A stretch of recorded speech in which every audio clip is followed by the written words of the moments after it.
Fatal Fatulo Samoa Entertainment TV, mai Samoa le nei fo yeso fo. A mai so tapo inga tama matina matua.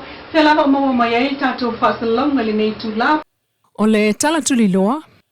Ua tuava noa tu le fionga le famsino si ni o le famsino nga faitu malo i mulinu. Le sunga talasa atoa sa anga. I le loia o tula i mo le itua leo leo le fionga taimalangi le nafo. E wha mai a tuai wha maumaunga ia lato mōli anga fau wha sanga ia lau le mali e toa a o le i o tules freile so fito februari lua o lua lima. E se fulu lua isi mōli anga e au fiai ma upo wha luma luma e se mai le wha mōli anga o wha mautu atu. Na angi ai fo i masuafa o le isi vaenga naurua i mōli e le fi naunga le tamaita ilo ia o taimalangi le nafo mō leo leo. Pei o le fionga le whaipule i afpule i whaimata sua. Li o whatau malama au waa, Lisa Schmidt, masivai kepi, na ave iai inga e tatala i tua vanga na ai Samuelu su o lo tau fia pea alwa inga leo leo. Finau taimale langi o le le ai o ni ai inga e tatala i la auli. E ono talo sanga i fo i le vaenga o ta wailunga i whaatutusa le whainga o la tau. E ono iai se afianga o le whaamsinonga o ta atia, ma le vailau tele a tangata fua i saunua ngā la auli, lunga so ta inga tele vave, po le social media. Fina fo ile lo ia leo leo. Le tau fia ona pepa malanga e le wha lawe a e le wha ngā solonga o le wha amsinonga. Ma ia saini le ofiso leo leo. Ma tau mamao mai leo leo so tanga ile mta upule nei. Peta ia le wha vai fo ile fina wa tua le lo ia la au le Miss Mira Lui. Na ia tau ua iloa umai tangata le sunga la auli. Na so i fua manofo mai lava ia i Samoa le tātou tunu. O sa whai pi sinisi.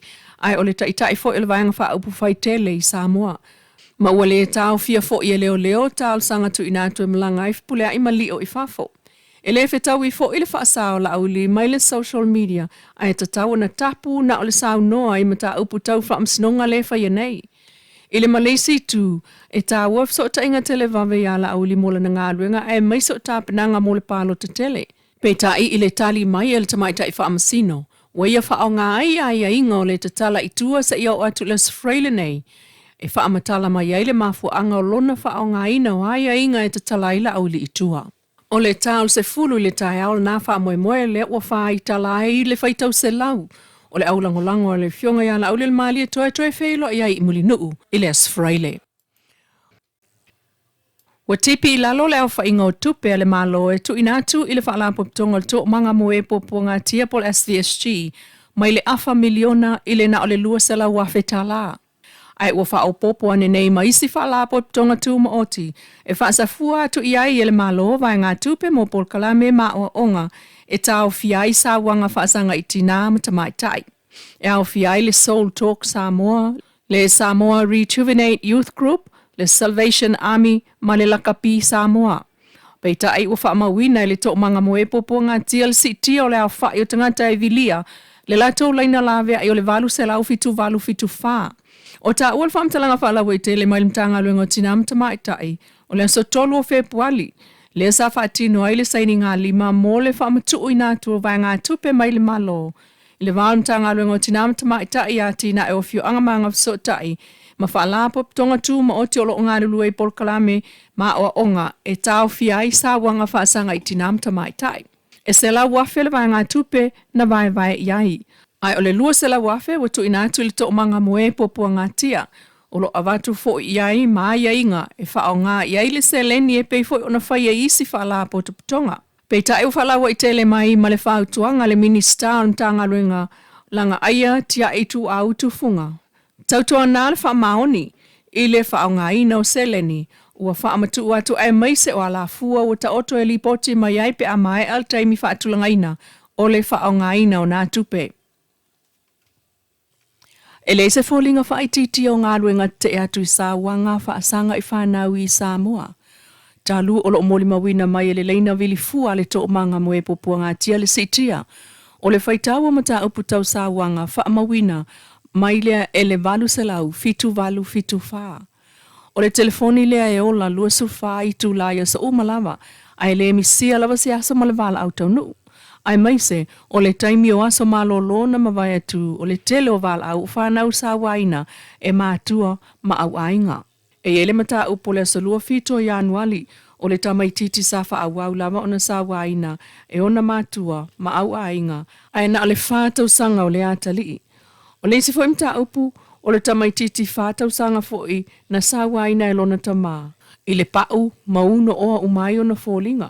O le isi fo imta upu o le tamaititi whātau sanga na sāwaina e lona tau ainga i le pau mauno oa umai o na fōlinga. Na wawe o na tali o ti iaile tō manga ma wātu le whale mai mailoa ni aile tele o isi manu anga tuai.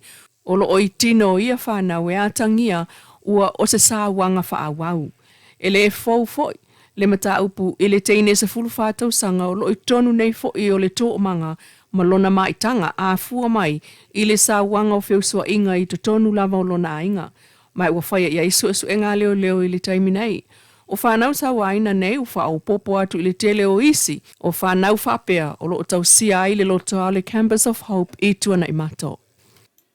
Ua talialo i ai nei e le au mamalo le malo tuto tasio Samoa le fionga tui mleli whano wa ale to soala vi Leilua. Tusi tō fingo le ampasa o le malo falani Samoa. O le sauninga tau a ao sa whai le ofiso le ao le malo ilo na mautai vai lele le asolua asa whao Februari. E atoa i ai le tausanga le nei, le 5 sutasi tausanga talu una whai le asotanga le vao malo e lua talu mai mati mua tasiva fitu whaa. Il whamtalanga whalawa i te reo le sauninga o ta wai le so tanga i motu o le Pasifika o ilalo le pulenga whalani Samoa e pei o New Caledonia Wales mafutuna.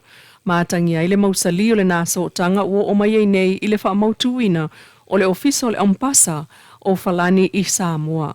Ai le ongalo i fo i le sao le fionga vai masanu usita mātel sa ave ai honorary consul o whalani i Samoa mo le 2 tausanga. O le ampasa o whalani lea ua iei nei o le fionga Kolemi Lemoine ua ave ai nei ma ampasa mua whalani e whamautu i Samoa. Malona whaletua mo la alo. E ui wasi la fia le langi o Samoa ia tunu umama Samoa nei. Le whale tonu le loto i whale o le vanga wha upawhai le wha se le wha tuatua le tua Samoa watasi. Pei tai o wha mao nia mai fo ia lona taitai. Ai o le taitai whono le sunga la ule mali tua plata i vao le watea Forsi Schmidt. O le tulanga le na o iei nei. O le taitainga lea e whaale tonu. Ai o lo o iei lava le whainu mera i le whaas.